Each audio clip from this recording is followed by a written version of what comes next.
কোরবানির সাথে আকিকা করা যাবে কিনা? হ্যাঁ, আকিকা করাটা কোরবানির সঙ্গে এটা উত্তম কাজ না। আকিকার একটা নির্দিষ্ট সময় আছে। নবীজি সাল্লাল্লাহু আলাইহি ওয়াসাল্লাম হাদিসের মধ্যে বলেছেন, কুল্লু গুলামিন রহিনাতুন বিআকিকাতিহি তুযবাহু আনহু ইয়াওমা সাবিহি ফায়ুহলাক ওয়া ইউসাম্মা। সপ্তম দিনে আপনি কি করবেন? আকিকা করবেন। সপ্তম দিনে পারেন নাই 14তম দিনে করবেন, এরপরে পারেন নাই 21তম দিনে করবেন, এরপরে পারেন নাই আপনি পরে করার চেষ্টা করবেন। এটাকে টেনে এনে আমরা কোরবানির সঙ্গে অ্যাটাচ করব না। যদি কেউ করে ফেলে তাহলে এটা বলার সুযোগ নাই যে কোরবানি হবে না, বরং এই কাজটা সুন্দর কাজ হয় না, আমরা এটা বলবো।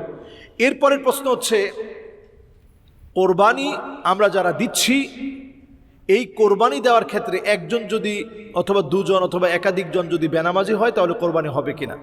আসলে আমরা কোরবানি দেওয়ার ক্ষেত্রে প্রত্যেকের ইনকামটা হালাল আছে কিনা বাহ্যিকভাবে এটা চিন্তা করব।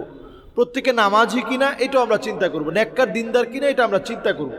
কিন্তু সমাজে যদি এমন লোক পাওয়া না যায় তাহলে একেবারে ওই লোকগুলোকে দূর দূর করে আপনি তাড়িয়ে দিবেন। তারা কোরবানি দিতে যাচ্ছে, এটা একটা ফান্ডামেন্টাল ইবাদা, এবং এটা এমন একটা ইবাদা, ওই লোকটাকে আত্মত্যাগ আর কোরবানি হয়তো আল্লাহ তাআলা এটার মধ্য দিয়ে শিখিয়ে দিবেন।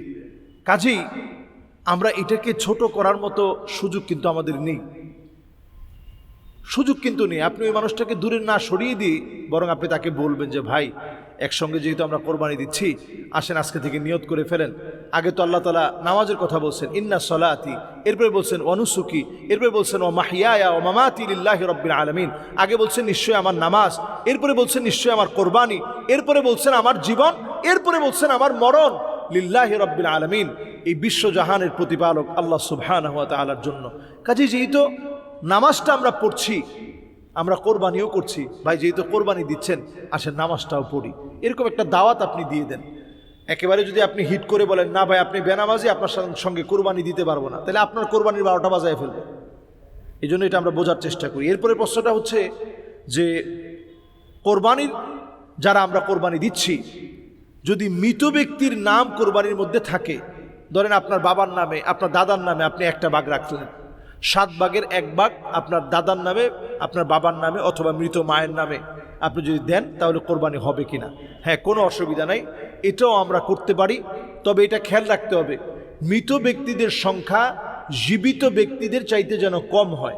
আমি আবার বলছি, যেমন আপনারা 7 জনে মিলে কোরবানি দিচ্ছেন, 6 জন তারা আলহামদুলিল্লাহ জীবিত আছেন, আর 1 জন মৃত ব্যক্তির নামে আপনারা কোরবানি দিলেন। এইভাবে করে আমরা দিব। এমন যেন না হয় যে 5 জন মৃত ব্যক্তির নামে দিলেন আর 2 জন আপনি জীবিত ব্যক্তির নামে দিলেন, জীবিত ব্যক্তির নাম যেন বেশি হয়। ফুকাহায়ে কেরাম এই বিষয়টাকে প্রাধান্য দিয়েছেন। এই বিষয়গুলো খেয়াল রেখে শেষ যে প্রশ্নটা কোরবানি নিয়ে, সেটি হচ্ছে, কোরবানি করার সময় আমরা প্রত্যেকেই কি বিসমিল্লাহি আল্লাহু আকবার বলবো কিনা? হ্যাঁ, আমরা প্রত্যেকেই বিসমিল্লাহি আল্লাহু আকবার অথবা বিসমিল্লাহি আল্লাহু আকবার প্রত্যেকে আমরা বলার চেষ্টা করব। যে কোরবানি গোশত কি 3 ভাগ করতেই হবে কিনা? হ্যাঁ, 3 ভাগ করাটা হচ্ছে মুস্তাহাব। কেউ যদি না করে তার কোরবানি হবে না এমনটা বলার সুযোগ নেই। আমরা করার চেষ্টা করব, কারণ আল্লাহ তাআলা সারা বছরই আমাদেরকে কিছু না কিছু খেতে দেন। এমন অনেক অভাবী মানুষ আছে যারা আসলে সারা বছরে একবারও গোশত খেতে পারে না, তাদের দিকে অন্তত আমরা তাকাবো। আমরা কোরবানির গোশত সবার মধ্যে বন্টন করে আত্মত্যাগ আমরা ভাগাভাগি করার চেষ্টা করব। এরপরে প্রশ্ন হচ্ছে,